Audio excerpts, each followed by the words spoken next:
นี่เจอเบิ่งเอาโอ้ตะมาอีกเลยเล็กน้อย200 คนทุกคน203 คนผู้คณะแต่มาผู้สองทางติดต่อมนต์ซ้อเสียงผู้ไทยทักทายสบายดีและสวัสดีพ่อแม่พี่น้องสู้คู่สู่คนมีว่าแต่อยู่เคยอยู่ไกลอยู่ไทยอยู่ลาวทุกคนหรือว่าอยู่ต่างประเทศก็ดีมื้อนี้ค่อยกะลงมาที่โรงเรียนปฐมสมบูรณ์บ้านกุดหินนี่แหละหรือว่ามัธยมตอนต้นแต่ว่าค่อยมาที่โรงเรียนปฐมแล้วก็มาเบิ่งแผนกแม่โคเพิ่นกำลังต้มข้าวเป๊ะแล้ววะข้าวเป๊ะต้มข้าวเป๊ะสบายดีแม่โค 3 คนเนาะสบายดีนี่อันกาเด้สบายดีเนาะแม่โคบ้านกุดหินเฮาได้นี่แล้วอยู่ลงต้มข้าวเป๊ะนะพดผางๆอยู่เขาเสื้อกระดูกหมูบ่แต่ว่าตัวนี้กะมาเท่าเหลืองเนาะมาเท่าเหลืองทุก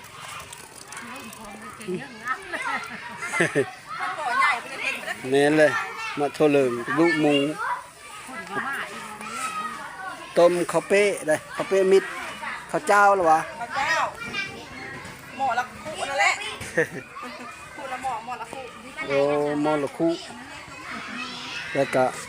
ส่วนผสมก็คือไข่เสื้อไข่พร้อมเสื้อกระดูกหมูพร้อมเนาะคอยพาทุกคนมาเบิ้งกันแม่โคแล้วเขาก็สิพาไปเบิ้งนักเรียน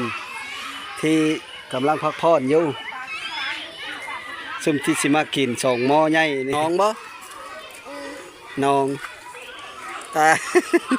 แม่นบ่น้องนี่นะลูกพุ่นเลอลูกบ่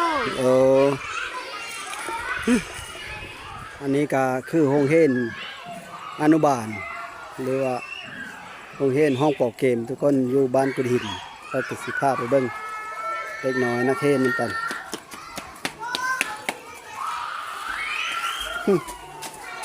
สบายดีมาเฝ้าลูกบ่แม่นโอ้เฝ้าลูกเนาะ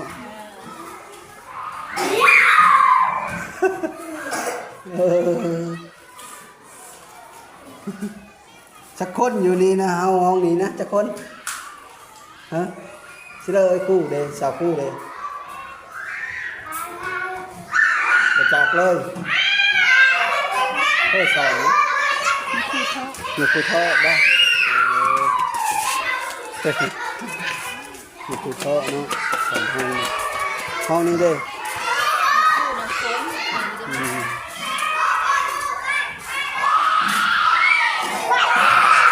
โย่เขาอุ่น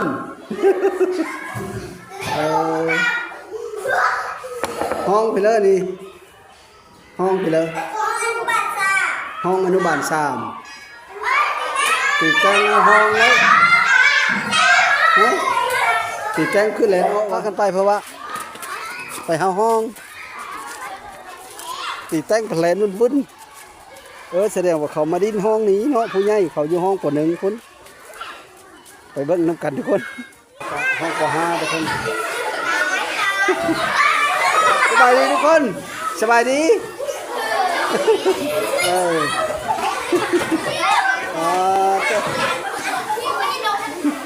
เพิ่งเก่งกับมูอยู่ห้องนี้เก่งทุกคนฮะสุภาพร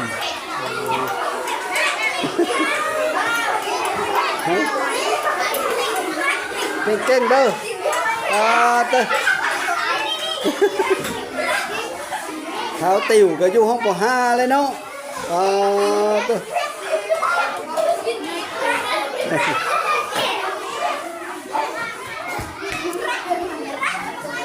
้รอกับมูอยู่ในห้องนี้อะไรไม่นั่นแหละบ่ฮะอะไรงั้นที่ทาวินรอกับมูนะปูทาวินแล้วรอกับมูเรา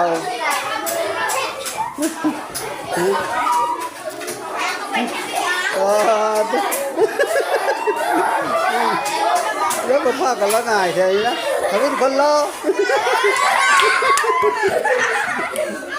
เพื่อสงามกับหมู่อยู่ห้องไม่จ้าโอ้ยตั้งหูจักแล้วนี่หูจักอะไร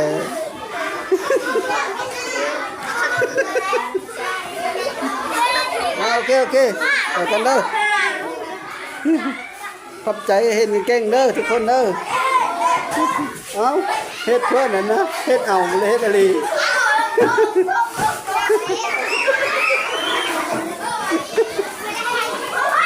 นั่นกันอยู่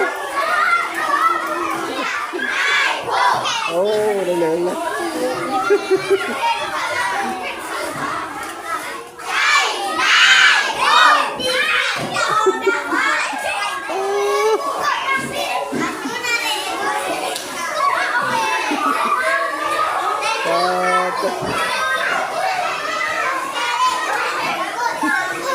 ห้องป .2 นี่ทุกคนกินในห้องป .3 สบายดีสาวคู่เอ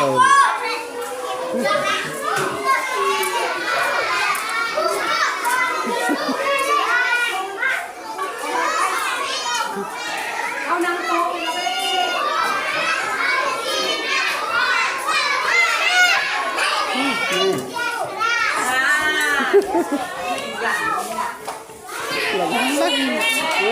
บทท่านอันนี้ในคู่ว่าแล้วก็ยิ่งเข้านี่ห้องเลยห้องป .1 เอานั่งลงด้วยเอาใส่ถุงได้ดีในคู่นี่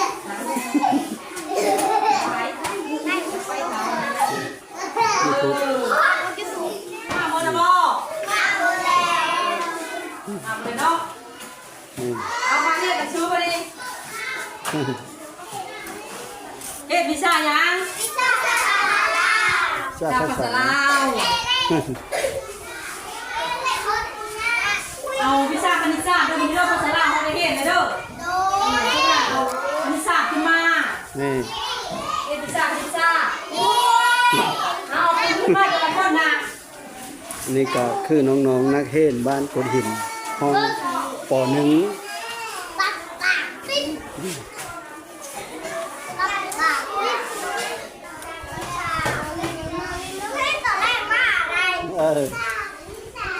ชาติคณิตศาสตร์ได้บนนโมได้บ่ได้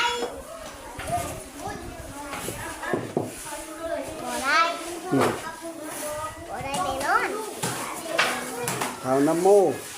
ห้องป .1 เนาะคือบ่ได้นุ่งเสื้อขาวเลยโมบ่นุ่งก็ได้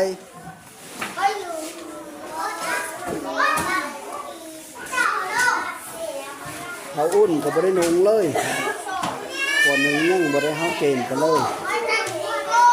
เขาฮ้อนแล้วเขาแก้รถทุกคนแม่นมาหมดแกใส่ถุงไว้ใส่เสื้อขาวนะฮ้อนแล้วแก้รถเขาอุ่นนี่ใหญ่ได้แม่นเลยเอามาต่อบทที่5มันยังงานบ่เป็นระเบียบซ้ำห้องใหญ่หมู่บ้านนี่ในปู่พาเห็นเกี่ยวกับการโบกเลขเนาะนี่ทำมาต่อที่มานี่บทที่5ต่อโบกเลขเอานั่งบอนเลยนั่งนี่นั่งกุ้งบ่ซื่อนะโอ้เขียนเป็นได้ผู้นี้ได้เป็นอยู่เท้านั้นจะได้เลิงอยู่เท้านั้นเนาะเท้าพี่เด้อเท้าพุทธาเท้าคำพรรษาเท้าคำพรรษาผู้นี้เท้าอุ่นเท้าอุ่นเฮือนกันเอาเคสวิชาสอง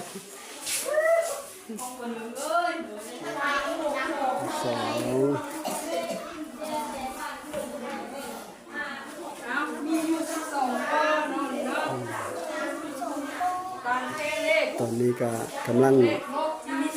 เรียนวิชาเลขทุกคน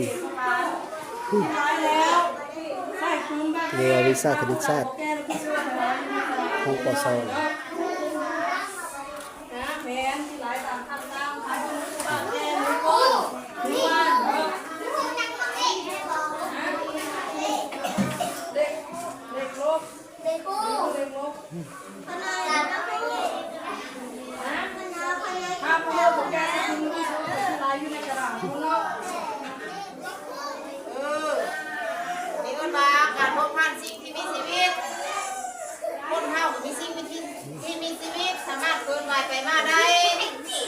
เนาะนี่แม่การพบผ่านระหว่างสิ่งที่มีชีวิตเนาะต่อมาเด้บัดนี้มันเป็นยังนี่นะฮู้ทักอินนี่พูดมาบ่รู้ปืนน่ะนี่นะนี่เป็นยังมึงใส่เป็นยังดาวผู้ว่าประเทศเป็นผู้บ้างนะแล้วนะแม่ยังอยู่ในหนองน้ำในผู้ร้านเห็นบ่เป็ดฮะปลาเป็ดเป็นบ่อปลาเป็ดนะครับปลาโพไซ ห้องป .3 นี่ก็คือนักเรียนห้องป .3 บ้านกุดหิน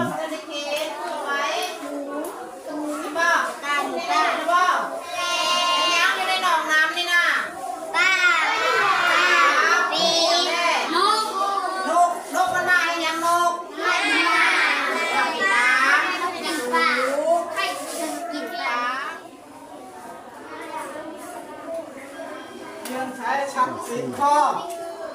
สบายดี แม่ ครู สัตว์ตีคอตักแตน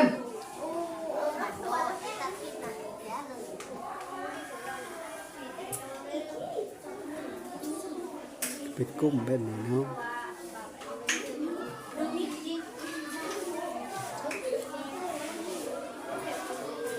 เขาเอาเป็นกุ้มตี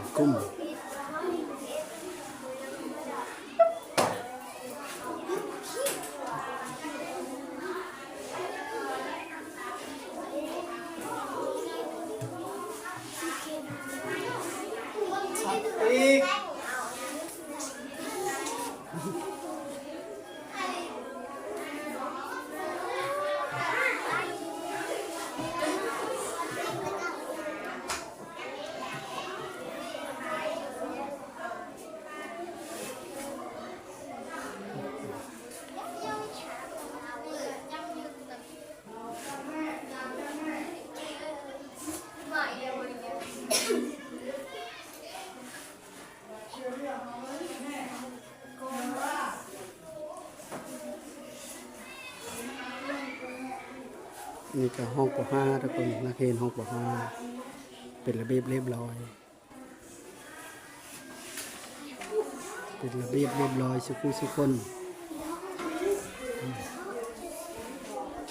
สบายดีนะครู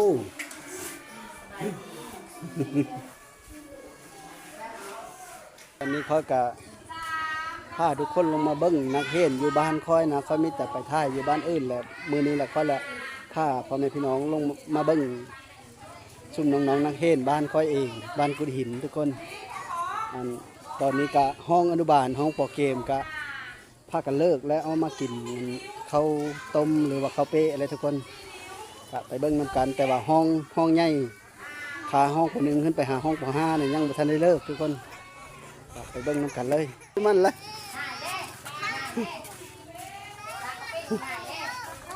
อ๋อเธอฮะกินแล้วบ่อยละป้าถ้าสดโพยนึงหมดบนนี้ 2 คนวะ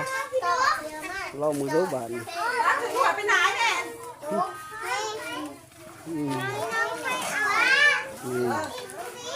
นี่ก็คือ ร้านได้ถึงเลขหาตัวทุกคนเลย ห้องอนุบาล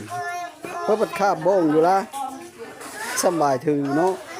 พอสิแปะเสถ้วยกับบ่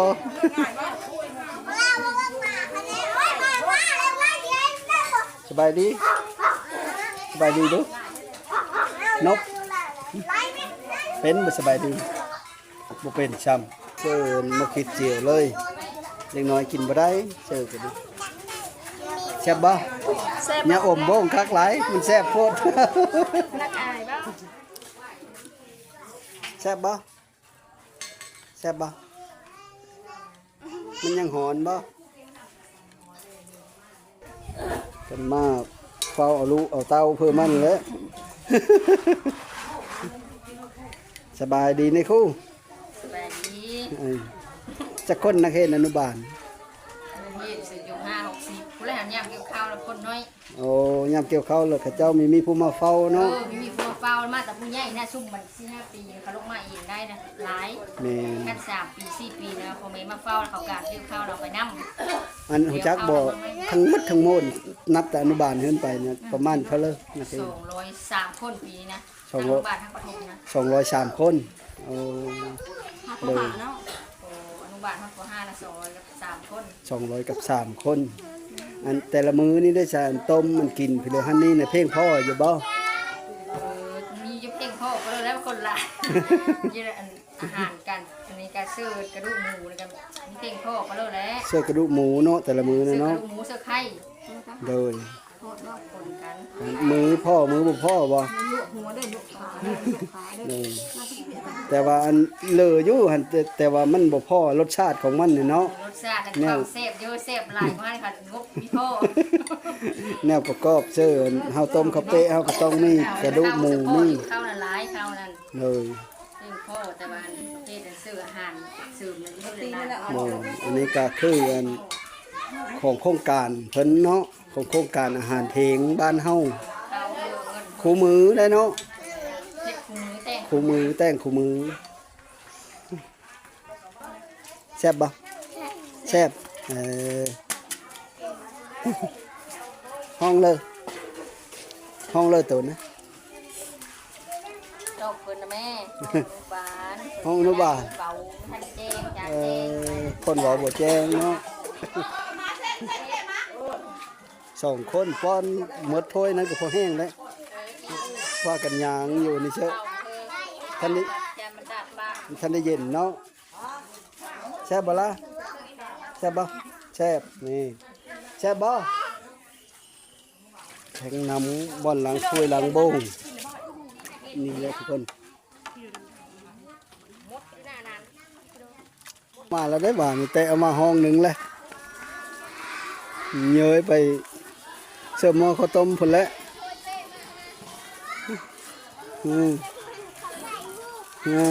ก็ถือถ้วยเพื่อถ้วยมันล้มได้หรือไม่เ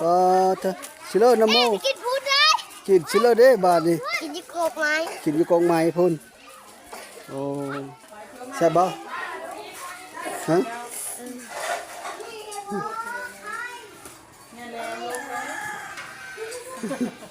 ปอ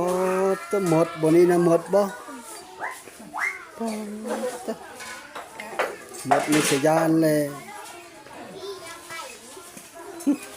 ส่งไอ้น้องผู้ละโทยใหญ่โลด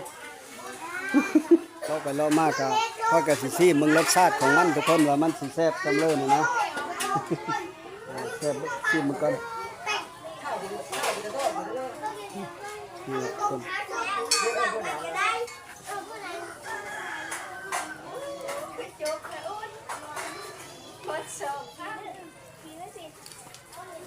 แซ่บอยู่โน่อยู่แต่ว่าบ่ได้เสิร์ฟมะขวิดเท่านั้นแหละทุกคนบ่ได้เสิร์ฟแจ่วบ่ได้เสิร์ฟมาพริกเจียวก็เลยรสชาติของเด็กน้อยนั่นแหละถ้าว่าเฮาเสิร์ฟมะขวิดมันก็เขาก็กินบ่ได้ แซ่บแล้ววุ่นมากห้องเลยนี่เสร็จพอเบิ่งเอาบานนี่เบิ่งเอาทันบ่เด้ทันบ่เด้เบิ่งเอา ขาวๆลีนี่เจ้าเบิ่งเอาโอ้ตะมาอีกเลยเล็กน้อย200คนทุกคน203คนผู้คณะแต่มาอีกผู้เลิกแต่วุ่นๆมาป.3 ป.4 ยังป.5 เท่านั้นมา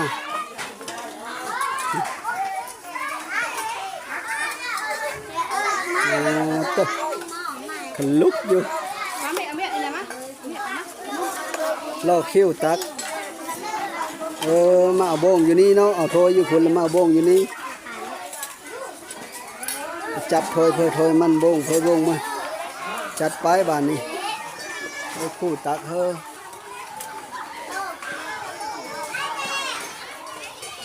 ก็ไปหาหนังกินอยู่บ้านเพื่อบ้านมันเอ็ด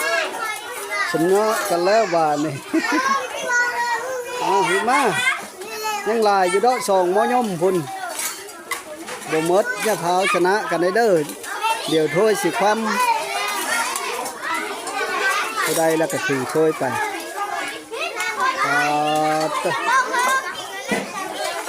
ค่อยมานี่ก็บ่ได้มีประกอบโซนผู้ใดๆทุกคนเลยเขาก็ลงมาพาทุกคนลงมาเบิ่ง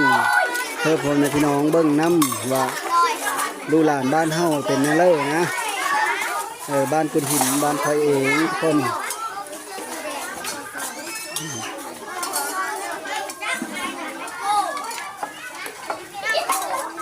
ดูหลานบ้านไทยเองและนี่กำลังเลิกพักเทงนะวันละก็พักกันมากินอาหารเทงก็คือต้มข้าวเป๊ะมาตัว เอาบ้านวุ่นผู้ไปกินน้ำหอมไหมก็มีตามทานยาใส่เพิ่มมันเยอะกินอยู่หอมไหมก็ได้จะกินอยู่โต๊ะก็ได้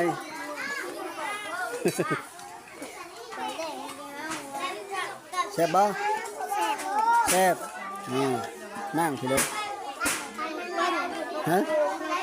นั่งเปิ้ลคนนี้เด้นั่งไปเลย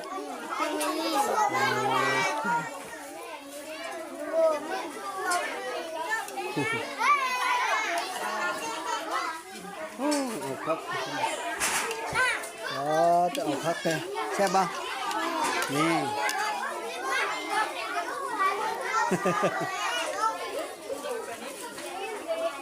แซ่บบ่นั่ง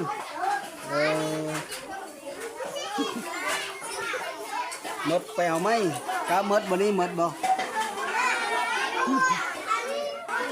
ชิมดูแซ่บบ่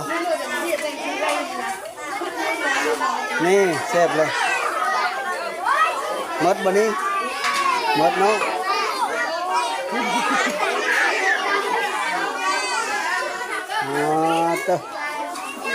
ก็ได้เลยพวกบ้านนี่จะมืดเลย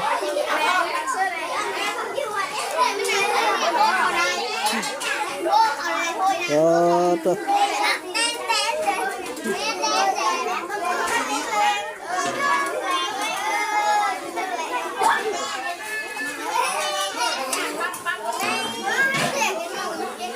ใช่บ่ยกโปดูนี่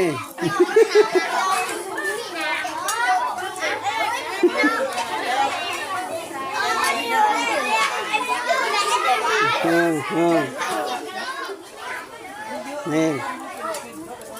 ยกโปดูนี่สุดยอดแซ่บ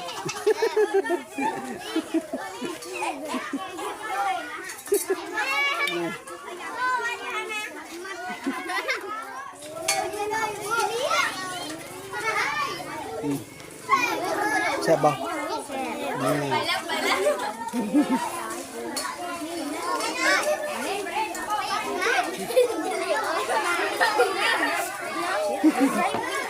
แซ่บบ่นี่นักหายผู้สาวแล้ววินไม่ได้โอ้ยเอาวินคนรอห้องกูหา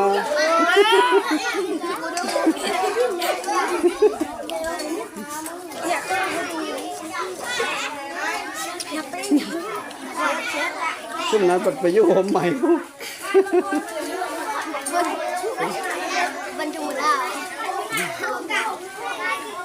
ไปนั่งกินอยู่น้ำนักก็มีคู่มีจะกินอยู่หันก็อ้อไปกินอยู่เนาะทุกคนนี่ก็คือห้องเฮ็ดอนุบาลมันมี2ห้องห้องเฮ็ดอนุบาล60 คนนะก็จังแบ่ง2ห้องผู้คนก็มากินอยู่แถวโฮมใหม่นี้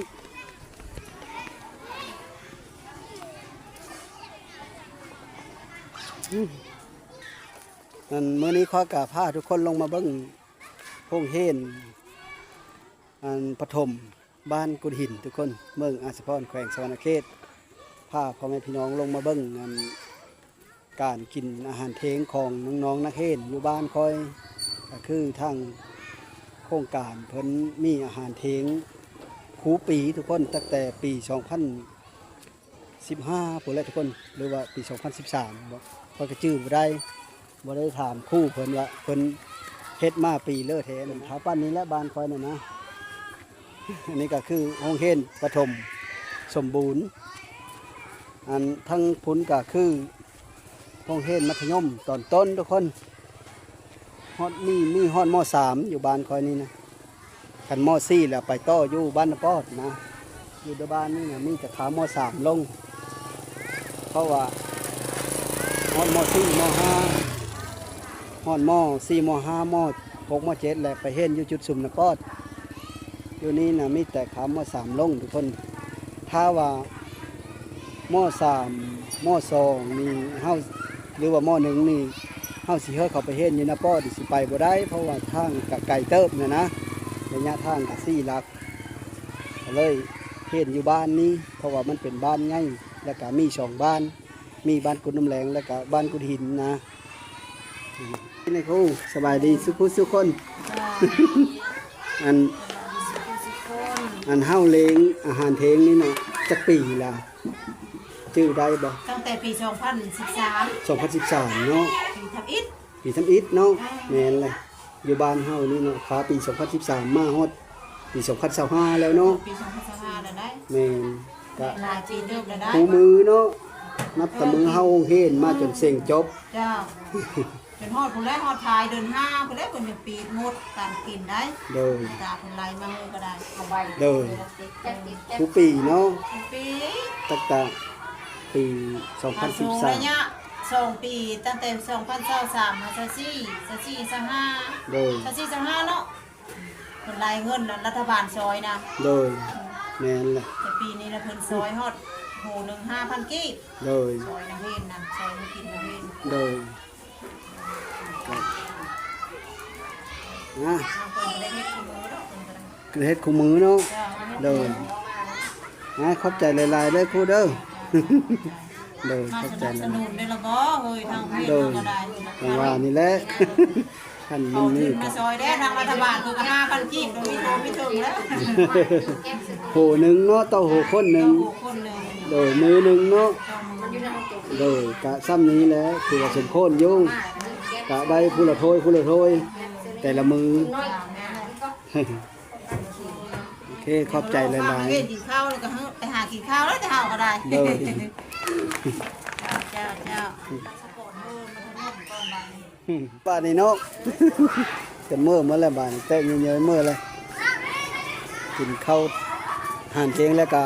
ตอนแรกก็ลงมาเฮาอีกทุกคนแต่ว่าผู้เมื่อก็เมื่อส่วนหลายก็เมื่อนั่นแหละนี่พ่อแม่มารับเอาผู้บางคนก็ขี่รถลงมาเองผู้บางคนก็ย่างเมื่อ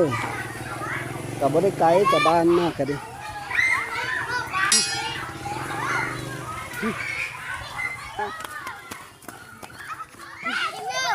บ่ได้เมื่อเลยซุ่มบ่ได้เมื่อนี่กินข้าวอิ่มแล้วกินข้าวต้มอิ่มแล้วก็บ่ได้เมื่อเลย ป้ามือน้ำควายป้าได้ไหมล่ะป้า นี่ก็บ่ได้เมื่อเนาะผู้เฒ่าก็บ่ได้เมื่อผู้เฒ่าก็บ่ได้เมื่อนี่ก็น้องนุ่งนักเฮ็นก็ได้พากันกับเราเต้าเมื่อเฮิ่นเพื่อมันพักผ่อนตามอย่างเงี้ยใส่เพื่อมันแล้วก็ค่อยไปทำคู่เพิ่นกับเพิ่นว่านับแต่ปี 2013 ทุกคนจนเท้ามาถึงทุกวันนี้ก็มีอัตรากินต่อนักเฮ็นโหคนหนึง 5,000 คีบต่อมือทุกคนต่อมือต่อเพลงนะก็ถือว่าพอดูพอกินอยู่แต่ว่ายังขาดแต่ว่าส่วนประกอบบางคนก็บ่ได้แซ่บปานเลอเพิ่นเราถามแม่โคเพิ่นนะในงบแต่ละมื้อหั่นแหละสุดท้ายก็ขอขอบอกขอบใจนำพ่อแม่พี่น้องที่เฮามาติดตามรับชมแล้วก็ขอขอบอกขอบใจนำทางโครงการหรือว่าทางโครงการอาหารเทงนะที่มาอุดหนุนมาซอยเหลือบ้านกุดหินนี้ก็ขอให้มีความสุขสุขสุขคนและก็แม่โคทั้งหลายที่ลงมาเฮ็ดข้าวต้มในแต่ละมื้อนี่แหละก็เป็นกันได้ทุกคนเป็นกันแต่ละมื้อแต่ละวันนะเป็นกัน หน่วยหนึงก็มีอยู่15หลังคาเฮิรนก็ลงมามื้อละ3คนทุกคนลงมาเฮ็ดข้าวต้มนี่นะบ้านคอยนั้นลงมามื้อละ3คน15เฮิรนก็แปลว่า5มื้อแล้วก็เป็นเสน้อยไหมคือน้อยคอยนี่ก็น้อย8นะก็3คนมื้อหนึงลงมาต้มเฮอน้องๆนักเรียนลูกหลานบ้านเฮานี่แหละก็3คนหลังจากเขากินแล้วก็ล้างถ้วยล้างโบ้งเรียบร้อยแล้วก็มื้ออาหารที่เหลือนั่นก็อันซุปแมคโครนี่เพิ่นเอามื้อหรือว่าอันเขาเอามื้อให้น้องเขาได้แต่คันมันเหลือนี่นะบางเทอน้องนึงเพิ่นไม่ได้มาก็เอามื้อเฮอมื้อกินอยู่เฮิรนนำสุดท้ายก็ขอขอบใจหลายๆขออยู่ดีมีแห้งสู้คู่สู้คนขอขอบอกขอบใจหลายๆสบายดี